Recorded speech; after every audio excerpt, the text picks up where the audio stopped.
Hello and welcome to Dialogue.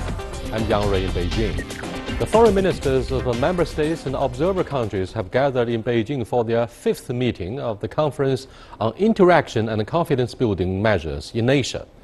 Chinese President Xi Jinping spoke at the CICA opening ceremony, emphasizing economic and security cooperation and mutual benefit. What practical measures can be agreed that will support all these ideals and move cooperation forward? What policy proposals will help members and observers realize a common interest? And how can new thinking overcome any legacy of distrust that still lingers from the Cold War? To discuss these issues and more, I'm happy to be joined in the Beijing studio by Victor Gao, Director of the China National Association of International Studies, and Anna Tangen, author and columnist. But before we begin our discussion, let's take a look at this. The foreign ministers of member states and observer countries have gathered in Beijing for the fifth Conference on Interaction and Confidence-Building Measures in Asia, or CICA. Chinese President Xi Jinping addressed the meeting, emphasizing economic and security cooperation and mutual benefits. We need to stick to and spread the traditions of the Asian way, where countries respect each other, negotiate and care about each other's interests, strengthen coordination on all levels of the existing cooperation mechanisms, find identical and similar goals to achieve practical outcomes by cooperation. We have to stick to dialogue and negotiation in accordance with international law to resolve disputes peacefully. Use dialogue to add trust, solve disputes, and promote security. President Xi touched upon the South China Sea issue in his speech, reiterating China's stance and saying disputes should be addressed by direct and peaceful negotiations. I want to stress that China has always been advocating to maintain the peace and stability of South China Sea. We also firmly protect our sovereignty and other rights in the area. China also sticks to peaceful ways and negotiating directly with relevant parties to resolve disputes. And we are willing to join ASEAN countries to build a peaceful, friendly and cooperative South China Sea. China has participated in CICA since its inception in 1992. So far, CICA is the only multilateral security mechanism that covers almost all of Asia. The concept of Asia security was introduced by China and has become one of the key topics of CICA.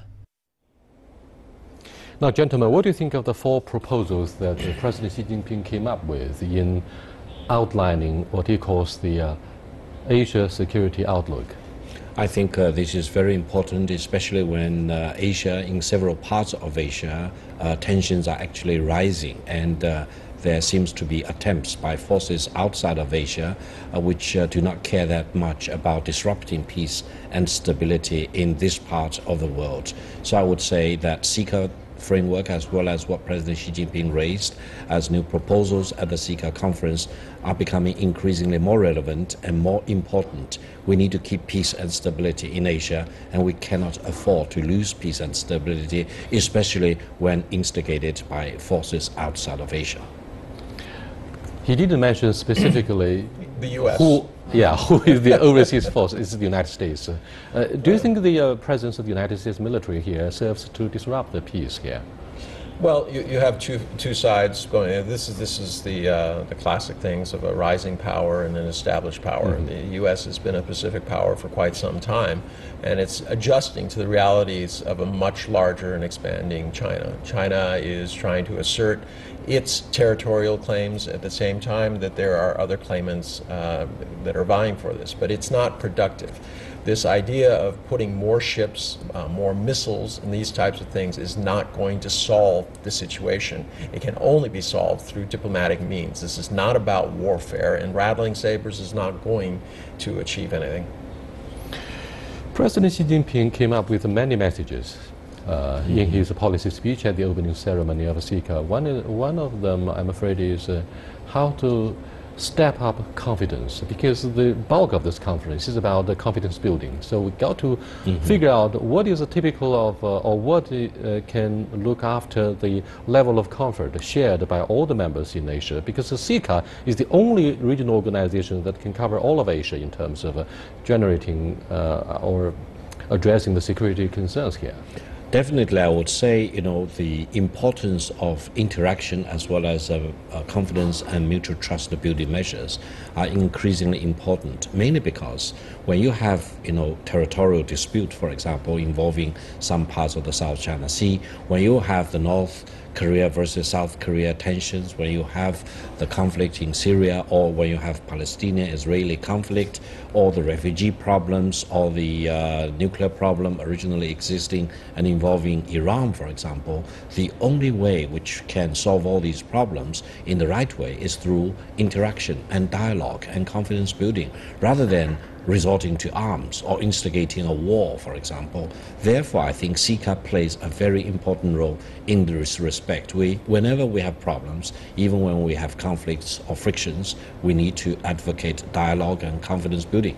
Well, I'm going to have a slightly different take on this. I agree with everything that you said, except what I really think at work here is a different model. This is a consensus group. They do not vote 50%, if 51% vote this way, everyone goes that way. They have a consensus model, which means that they vote in silence. If any resolution is put to the members, what happens is it's put out there unless somebody actively objects, it passes. But if somebody objects, it does not. So this kind of consensus model is very, very much different from what you would see coming out of Europe and the United States in terms of a traditional Western majority rules. I think this is a very important point going forward, because a lot of these countries do feel that they've been pushed around one way or another. And this way of cooperating is a lot less threatening. Representatives from the United States, Japan, and the Philippines, ironically, are just the observers. They are not the formal participants of the CICA mechanism. And therefore, when we speak of the importance of building confidence and trust, it reminds me of what happened 2 years ago in Shanghai, where China hosted the previous CICA conference. And a lot of debates occurred afterwards, because President Xi allegedly suggested that it is our Asians, people in Asia, who should look after our own regional security. And very quickly, those in the West, particularly from the United States, pointed out that helped them to go back to the Monroe Doctrine a couple of centuries back. They felt extremely uncomfortable with what President Xi Jinping said. What do you think of this perception gap here? Well, first of all, I would urge countries like Japan and the Philippines to become formal and official members of CICA. Japan is part of Asia, definitely. Even though economically for many decades Japan wanted to build itself as Asia ex-Japan or Japan ex-Asia. But the reality is Japan is very much part of Asia. Remaining outside of the official framework of CICA does not do Japan any good. The Philippines likewise. I think this is number one. Philippines and Japan should become formal members of CICA. Secondly, I think whenever we have problems in this part of the world, in East China Sea, South China Sea, for example, or on the Korean Peninsula, we need to have dialogue. And if Japan and the Philippines are not part of the framework, and when the United States, for example, strongly urge them to take actions which may actually inflammate the whole situation or push and the situation into to follow the your abyss. Logic, by the same token, China should become a full-fledged member of TPP, right? Without TPP, the idea of having a regional trade bloc won't work necessarily. Well, I mean, this is one of the problems that people have to realize. We have so many different security. I mean, you have SCO, you have APEC. I mean, ASEAN The 2+2 security 3, mechanism 6, between Australia, China, sorry, the United States and Japan. And what you really see here is a kind of a breakdown from the globalization process, the WTO, when everyone was trying to narrow the number of different agreements, whether for security or economic reasons. And now you're starting to see a real upswing in that. I really think it's important that at some point China rationalizes its approach to Asia. Yes, China will come out with something akin to a Monroe Doctrine, but probably not as, let us say, in your face as the Monroe Doctrine was for the U.S., but those are different times. But there has to be some sort of understanding, and this is going to have to occur through a great power relationship. The difficulty is you're starting to see real changes in the United States, moving much more towards protectionism, much further away from allies, a lot of emphasis on who's paying for what, this type of thing.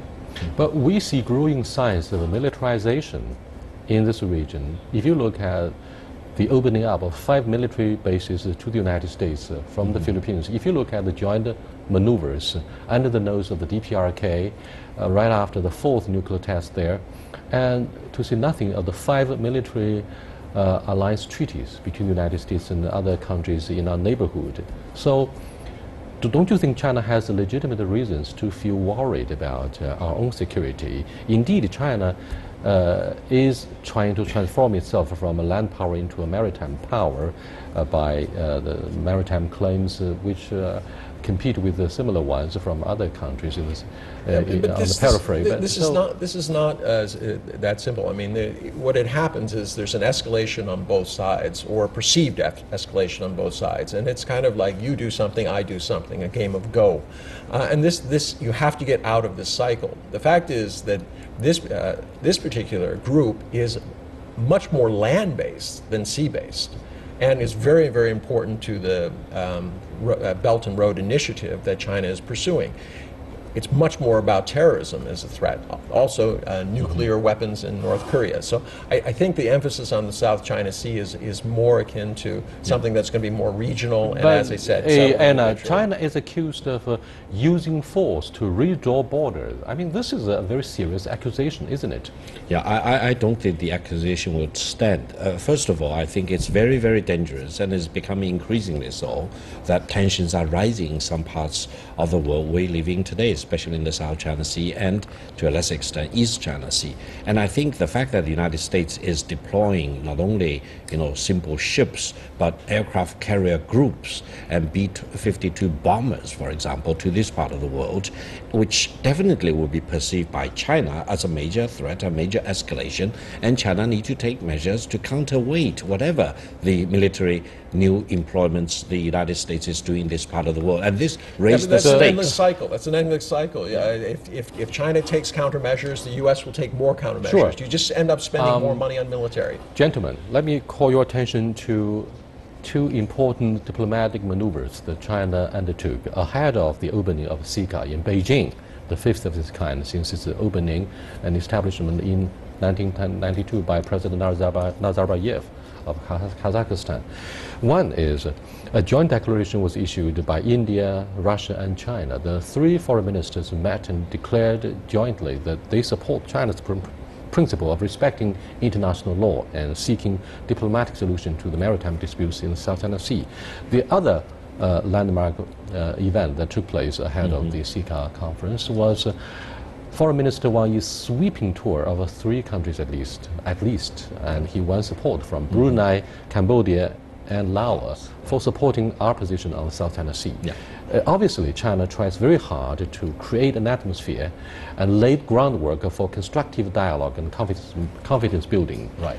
Definitely. If you look around the world today, there are many, many territorial disputes, and the only right thing to deal with these territorial disputes is for the two claimants involved to engage in diplomacy and dialogue, sit down at the table and talk about the disputes. It's the wrong thing for outside countries to get intervention in the process and side with one country versus the other country. This is exactly the wrong thing that the United States is doing. The U.S. can do the right thing, that is to urge China and the Philippines to engage in diplomacy and talk with each other, rather than sending ships and warplanes to back up the Philippines. Yeah, is that gunboat policy? I don't know, but you are watching dialogue with Victor Gao and Anna Tang. We're discussing the policy speech by President Xi Jinping at CICA, which is the 5th of its kind since the establishment of this regional security mechanism back in 1992 by President Nazarbayev of Kazakhstan. We'll be back. Please stay with us.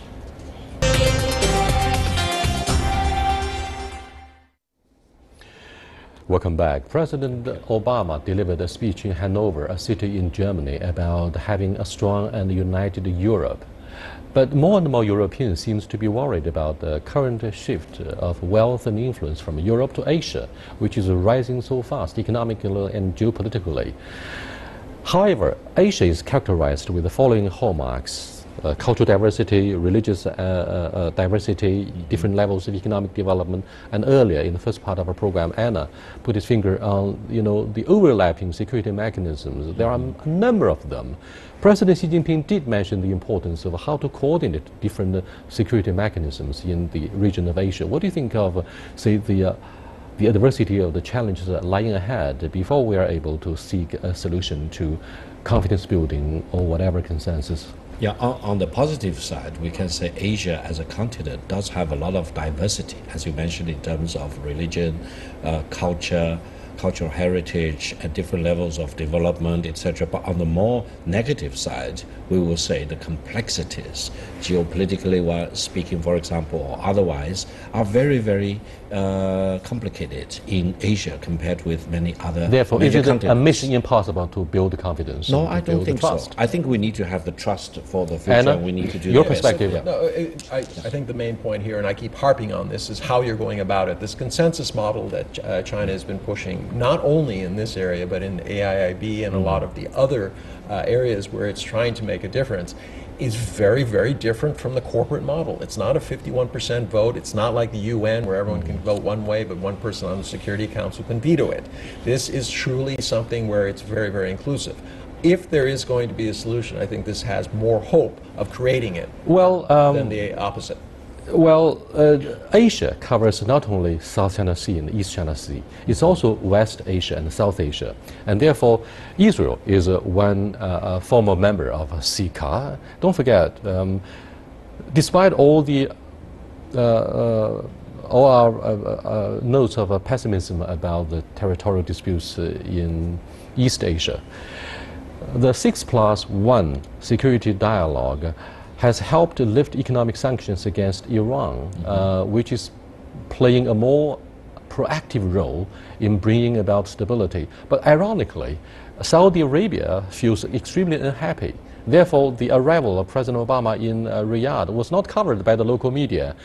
King Salman didn't meet him at the airport because of the proxy war that is taking place allegedly in Yemen.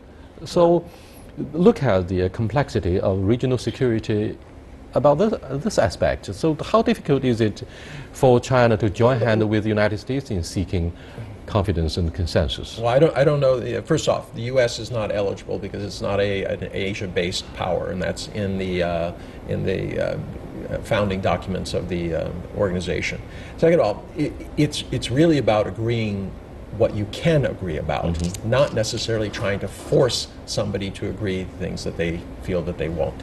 And this is a very, very different model from what we've seen before. And I think this is still the main takeaway here. Right. Is how China's approaching Look, gentlemen, at least 7 to 8 years ago, Dr. Brzezinski put forward the idea of a G2. That was immediately given a cold shoulder by Europeans who felt very confused as to what it meant they were for them. marginalized. And then Dr. Henry Kissinger came up with the idea of a co-evolution between the United States and China.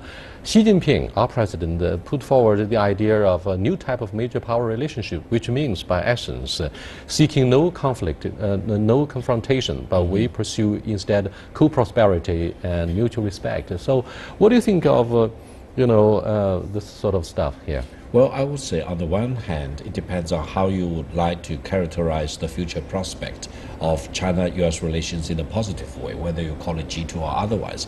But on the other hand, I think these labels or these different ways of describing the prospective relations between China and the United States symbolizes the utter importance of China-US relations in the world today and the years and decades to come. Because if China and the United States cannot sort out their very complicated relations, why they cannot find out any solution to the common stakes, the problems of common concern, because there's no mutual trust.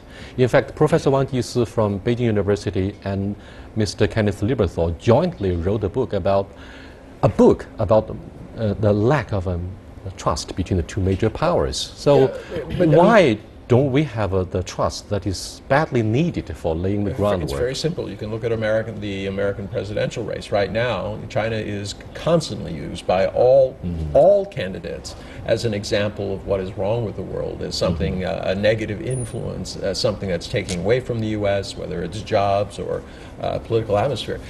The populism has its price. And unfortunately, it's this simplification of things and this desire to blame others for your own problems. Yeah. I think the lack of trust between China and the United States is a major problem, but more importantly, I would say, the United States has not yet come to terms with the prospect of China rising and eventually becoming more important and larger as an economy than the United States. But that is one of the megatrends we are going through, and the US will better help itself Americans to come may to not terms agree with you. Prospect. Americans may not agree with you. For example, they have eventually allowed RMB to be listed as one of the major reserve currencies in SDR, the basket of IMF. Despite but after years of reluctance, Europeans were very supportive of the idea that RMB should be one of the major options in the SDR basket. I would caution my colleague here. It's not a dual polar world. This is a multipolar world, and you cannot rule out Russia. We did that to our things, and you cannot marginalize Europe. Although it is different, you cannot push them aside. And this desire to push other powers aside, I think, has been very destructive. No, you cannot rule out the presence of Europeans. For example, pretty soon, Britons will hold their referendum about whether they should remain with the continental Europe. At the same time, a few months ahead, they joined AIIB along with Germany, France, Switzerland, Italy. That shows their strong interest and growing interest in Asia. They want to take advantage and jump on the wagon. They see the dynamics in the rise of Asia. I would say, what the British people will do in a very short period of time is actually raising a very philosophical point.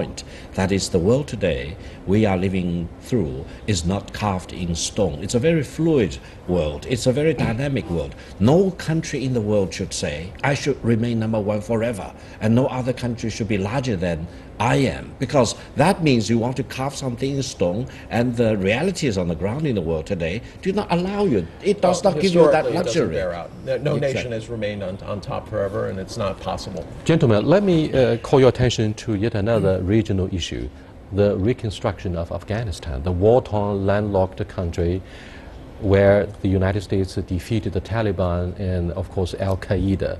But, of course, Al-Qaeda is making a comeback. Now, I'm talking about the mutually complementary roles that the United States and China could play. On the one hand, Obama accused China of enjoying free riding in places like Iraq and Afghanistan. Following their invasion by the United States, we found growing business presence of the Chinese investors.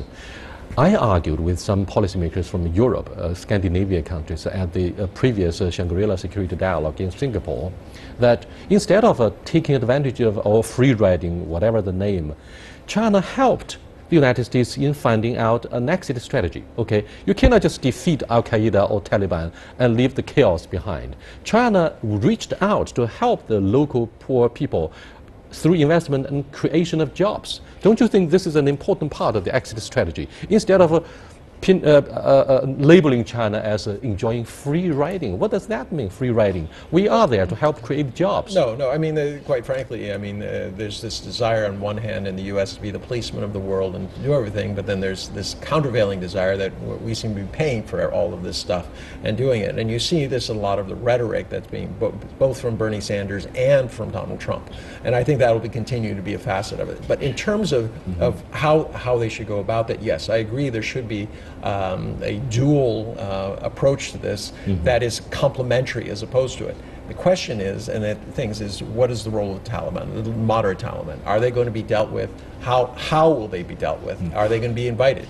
Beijing is inviting them in to talk as a long-term peace plan. Yeah. And in fact, President Karzai, the previous Afghan president, also called for inviting the moderates of the Taliban for the peace process. And the United States did get the job done by, for example, establishing an office and starting a dialogue with the moderates of the Taliban in Qatar. But that was immediately rejected by President Karzai, and he bared his teeth and showed his anger.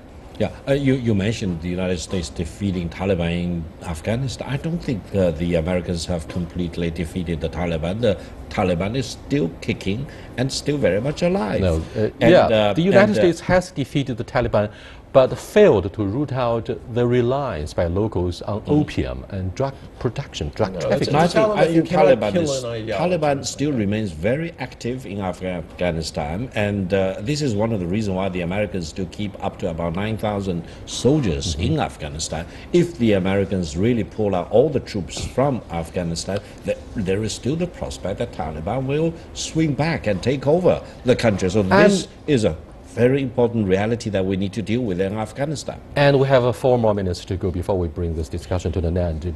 When we discuss seriously the disputes between the 2 major powers, United States and China, don't forget, China firmly and seriously supported implementation of UN Resolution 2270 to punish the DPRK for the 4th nuclear test, right? This is the most serious that China has done in cooperating with the UN Security Council. Which is why the South Korean envoy is there and now participating. But then, we're very interested to see what's going to happen. Hi, Anna, but China felt quite disappointed. Despite our support of the UN resolution in punishing DPRK, South Korea and the United States went ahead with the deployment of THAAD.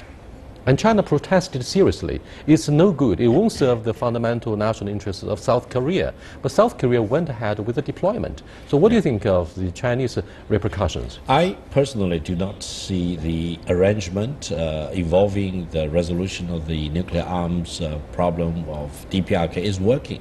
Eventually, we need to demonstrate greater wisdom and courage and vision to really bring the nuclear weapons problem in DPRK to a halt. But that will also require providing greater stability and peace arrangement and security arrangement for the whole Korean peninsula. We are not there yet, but I think if we have enough wisdom and courage and But vision, what about the missile shield program, the THAAD? I mean, it's very much like the thing that was deployed in Poland and Czech to bar Russian missiles. You know, I mean, this is it's very good. Counterproductive from the Chinese perspective. It's very good from the military-industrial complex of the U.S. to be able to sell Come on. these That's a phrase coined by President Eisenhower. But there's an area that you have to be aware of. It's fine to say that we should demonstrate more wisdom. And the question is, what is the solution going to be, and to what extent is China willing to break its long-standing non-interference in the affairs of other countries in order to force what could potentially be a disastrous situation in North Korea from escalating?